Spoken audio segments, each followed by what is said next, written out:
temas diferentes. Nele podemos falar sobre ética, moral, fidelidade, socorro, entre outros assuntos que norteiam a fé e a caminhada cristã. Hoje vamos falar e aprender mais sobre o Sermão do Monte. Muito bem, vamos então começar aqui, falar um pouquinho sobre esse assunto. Ele começa no capítulo 5, né?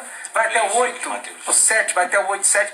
Qual é o propósito principal ali do Sermão do Monte? Lembrando que ele sobe com os discípulos, já dá para entender que ele fala para discípulos, aquela mensagem ali é específica para os seus discípulos, seus seguidores. A mensagem, o propósito principal daquele sermão, que eu particularmente gostaria de estar ali, acho que foi um dos sermões, né, brilhante de Jesus. Qual seria o propósito principal? Vamos lá. Começar aqui pelo nosso visitante, marinheiro de primeira viagem. Deixa eu debutar, né? Debutando. Na verdade, o Sermão do Monte, ele não é só conhecido dentro do nosso meio evangélico e meio cristão. O Sermão do Monte é conhecido por muitas pessoas, e o mundo inteiro fala desse sermão. Inclusive, em filosofia, a gente estuda o Sermão do Monte, porque ele é exatamente como você falou, é eivado de ética, né? E a questão do comportamento é muito debatida na questão ética da filosofia. O Sermão do Monte, ele é principalmente um desconstrutor de toda aquela religiosidade que os fariseus viviam. Ouviste o que fora dito, eu porém vos digo. Quando Jesus faz essa quebra de paradigma, quando vai começando o sermão, ele pontua e apresenta: vou falar coisas que vocês nunca ouviram falar. Eu acho que essa é a introdução do sermão, que deixa todos com bastante atenção e preparados para que virão ouvir adiante do que ele vai dizer.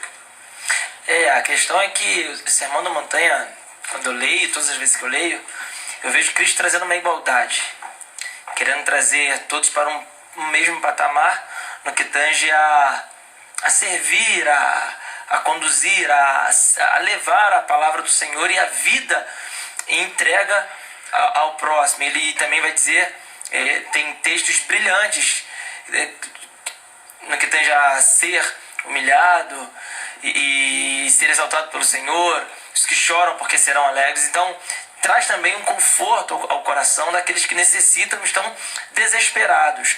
O Sermão da Montanha é fabuloso. Fabuloso, e eu creio que tem pessoas que nunca pararam para estudar esse sermão, ler. E é muito interessante a gente tentar analisar isso e ver, que acredito que hoje vai ser um dia que a gente vai dissecar ele aqui, né, no tempo que dá. O interessante ali no Sermão do Monte, Rafael, o que eu percebo também é que ele coloca ali algumas práticas, alguns ensinamentos que parece que é impossível de ser praticado. Dá a entender, até fazendo uma analogia, trazendo até meio com uma comparação com o decálogo, né? Porque ele apresenta ali verdades e práticas, éticas e morais, que o cara olha para aquilo ali e fala: como é que eu vou me encaixar dentro dessa verdade aqui? Né? Nietzsche fica louco com essa história, né? Nietzsche fica louco com essa história.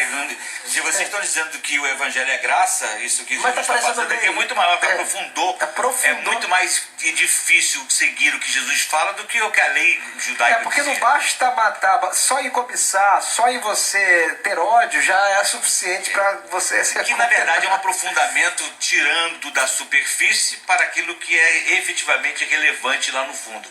Tira da aparência para o que de verdade existe dentro do seu coração.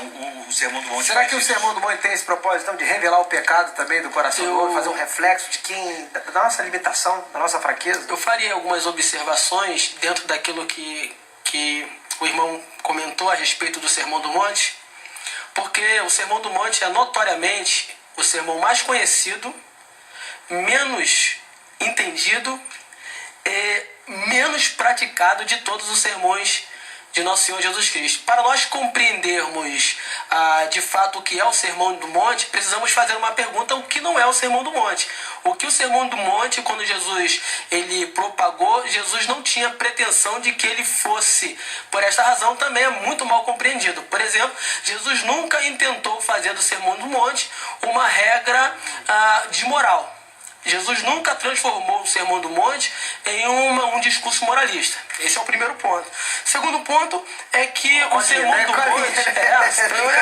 o Sermão do Monte também não é um conjunto de regras utópicas, de ensinamentos inatingíveis, onde nós olhamos para aquilo que Jesus está falando e somos incapazes de chegar até lá. O Sermão do Monte também não tem uma proposta humanista em que o homem praticando aquilo ali, ele se tornará o centro das atenções, bem como transformará a sociedade, trazendo a paz mundial. Por fim, eu diria também que o Sermão do Monte não são ensinamentos que, para ser praticada, haverá de acontecer um reino milenial onde a paz reinará, então esse sermão será encarnado. Então o que eu diria que é o Sermão do Monte? Deixa eu aqui com a minha colinha. O Sermão do Monte, ele nos seus 3 capítulos, capítulos 5, 6 e 7, nos seus 111 versículos, ele tem uma proposta, sobretudo, de trazer uma apresentação sintética, eu coloquei aqui uma apresentação sintética, não obstante nevrálgica, de tudo aquilo que era a proposta de Deus, apresentada pela Torá, só que mostrando a essência do ser humano, levando o ser humano a olhar para dentro. O Sermão do Monte ele está apresentado em 5 sessões. E isso mostra claramente a proposta de Jesus em assemelhá-lo com toda a Torá.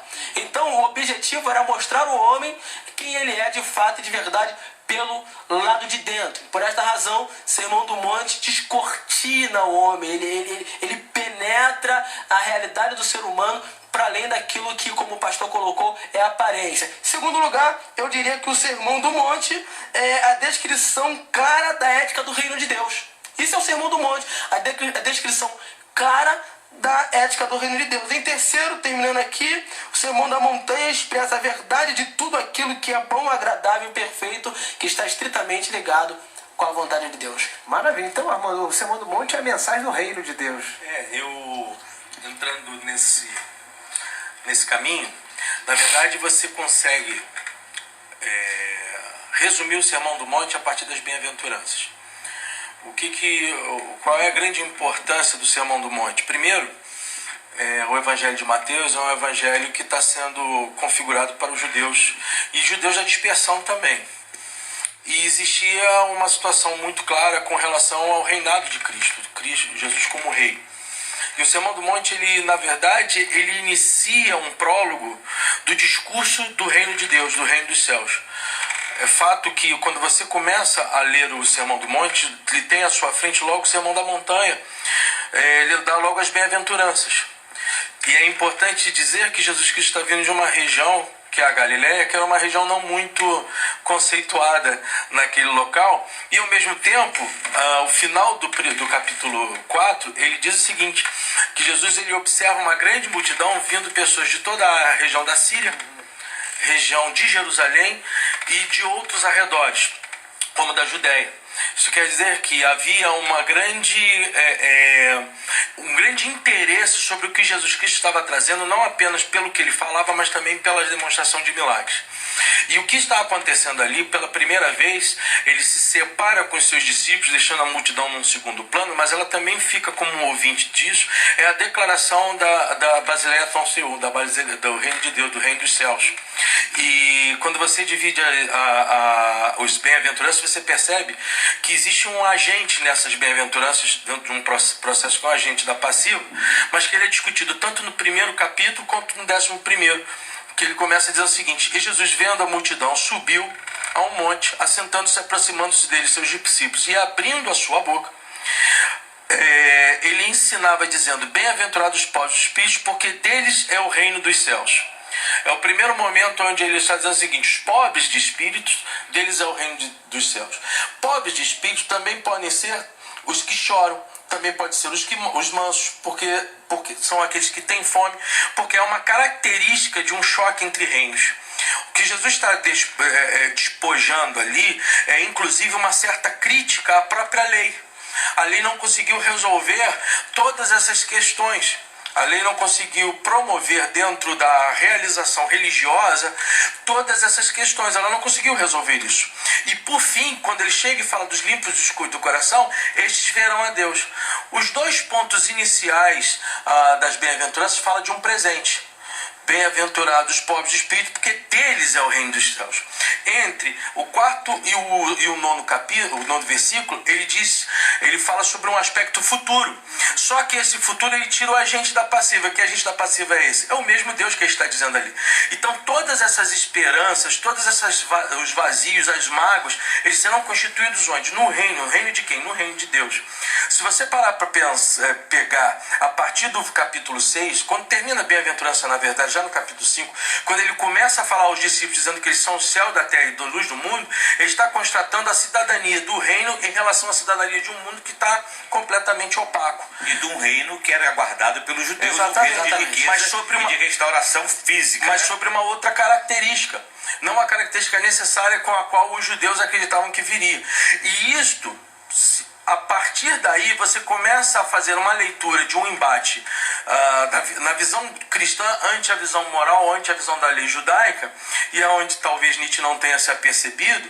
O que ele está tentando mostrar aqui, todos esses prólogos, todos esses pedaços restantes do capítulo 5, 6 e 7, nada mais são que a repetição do que já está contido nas bem-aventuranças. Maravilha, o papo aqui só está começando. Esse é o